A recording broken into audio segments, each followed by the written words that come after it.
Mga kabisaya, kumusta ug mayong adlaw kaninyong tanan?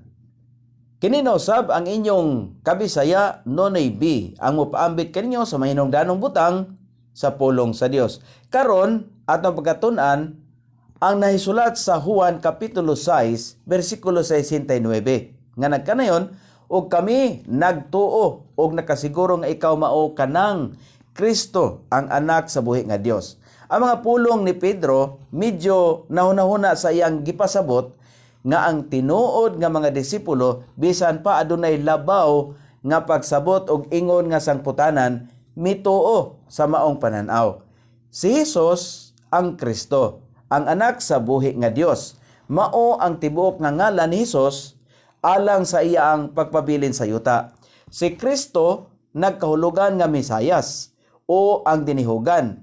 Gipasabot nga si Jesus ang manluluwas.